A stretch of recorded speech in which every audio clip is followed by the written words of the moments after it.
If you are facing hip replacement, you have probably braced yourself for a long, restricted, painful recovery.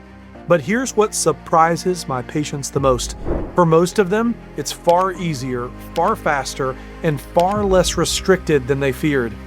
At the 2-week visit, I hear the same reactions over and over, and the number one surprise that I hear, you might not guess. I'm going to walk you through the things that shock my hip patients the most, starting with the one that almost nobody prepares you for. I'm Dr. Corey Calendine, an orthopedic surgeon in Franklin, Tennessee, and I perform anterior hip replacement. One disclosure, I serve as faculty, advisor, and consultant to Stryker, the maker of the Mako robotic system. What follows is my independent clinical perspective, and it's not a substitute for advice from your own surgeon. The number one thing I hear after hip replacement is, "Doctor, my leg feels longer."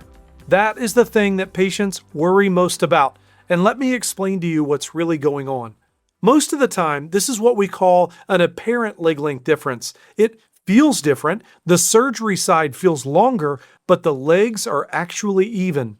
Here's why it happens. When you have arthritis, the hip wears down and the leg actually gets a little shorter over time, but just a little. Our goal with surgery is to give you back your normal leg length, which means lengthening you by a few millimeters from the shortened position the arthritis gave you. That change back to normal happens all at once. But the reason it feels long early on is muscle tightness. We operated on one side. Those muscles get tight and they pull your pelvis towards that side. This lifts your other foot off the ground and suddenly the surgical leg feels longer. That tightness is normal and it stretches out over time. The treatment is simple. Walk, walk, walk. Now, actually getting a leg length right in surgery is something I take very seriously. I use technology to get it right, either Mako robotics with a preoperative planning CT for precision, or often I'll use a live X-ray in the operating room with a technology called OrthoGrid that even uses AI to confirm the bony landmarks on each side. And I should mention, there are some rare times that I lengthen a hip beyond the other side by a few millimeters on purpose. Some patients require extra soft tissue tension, a little extra length to be stable and not dislocate. You don't want a hip that pops out of joint. I explain to patients that the muscles around the hip are like rubber bands. If you don't give the patient back their leg length, the rubber bands are loose and they dislocate. If you give them back too much length, the rubber bands are tight and it's uncomfortable. You want just the right tension across the hip. One last thing worth knowing, almost nobody has perfectly equal leg lengths to begin with. We just get used to what we have. So before surgery, have a real conversation with your surgeon about leg length and let them know if you feel a little long or if you feel a little short, and know you're probably going to feel long early on after surgery because of muscle tightness. That will settle out. The next thing that shocks people, there are practically no restrictions after surgery. Because I use the anterior approach, which goes between muscles instead of cutting through them, the hip is very stable from the start. The only thing I tell patients to avoid is the extremes of motion, like putting your ankle behind your head. Otherwise, you can sleep in any position that you want with as many pillows as you want. You can sit in any chair, even cross your legs right away. Patients who expected months of do not bend past 90 degrees, do not sit in low chairs, do not cross your legs are stunned when I tell them none of these apply. Patients are also really shocked that they can put their full weight on their new hip immediately. There's no weight-bearing restrictions. The walker is there for your balance, not because the hip joint can't take the load, and patients love hearing that. Most are off the walker in a matter of days. It's common for someone to show up at that 2-week visit not just off the walker, but off the cane, and off their narcotic pain medicine too. Nowadays, most of my patients go home the same day of surgery.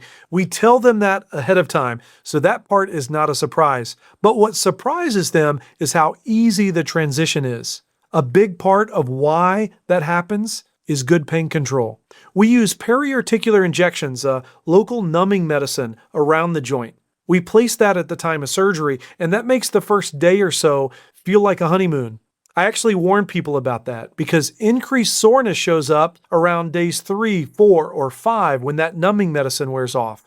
That's actually why I tell you not to do too much too early. You might feel great, but you got to keep the reins on. Here's another thing that surprises my patients and they really love. They can shower right away. I close the skin with sutures underneath the skin and glue the top layer. Then I cover it with a waterproof bandage. You can shower right over top of the bandage the very same day.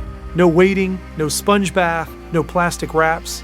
You simply leave the bandage in place. Now, when we take that dressing off at your 2-week visit, there are 2 more surprises.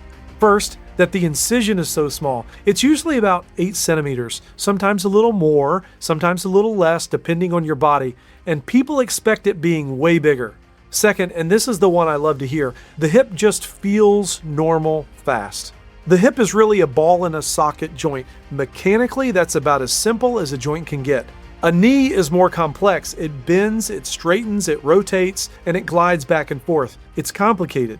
But a ball and a socket is about as simple as it can be. And because the new hip is like that, you can feel like it's yours remarkably quickly. The last surprise that surprises families as much as patients, most of you will only need aspirin to prevent blood clots. If your mother or grandmother had a hip replacement, she might have been on a strong blood thinner with blood draws twice a week to monitor that medication. No more. For the large majority of patients today, those who are low risk, twice a day, baby aspirin is all we use. If you are at high risk, you may still need a stronger blood thinner, but even those no longer require constant blood draws.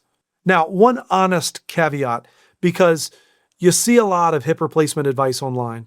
Almost everything I just described, including the freedom from restrictions, comes down to the techniques I use and the surgical approach specifically. I use the anterior approach for virtually all my primary hip replacements. But don't miss this, the posterior approach is a great operation too. It gives your surgeon excellent access to the joint, and I use it myself for complex cases. But the posterior approach often comes with those classic precautions. Don't bend past 90 degrees, no low chairs, no crossing your legs, because that hip can be less stable early on. So do not assume all the rules you read online apply to you. The approach your surgeon uses matters, and the right answer is always individualized. Do not accept everything you hear online as true for you, including what I've said in this video. Take your thoughts and your unique situation to a surgeon and have that conversation. If you are weighing a hip replacement and want to talk your way through it, you can schedule a consultation with me or just return to the channel to learn more. Oh, and the thing I hear the most, once it's all behind them, why didn't I do that sooner? Thanks for watching.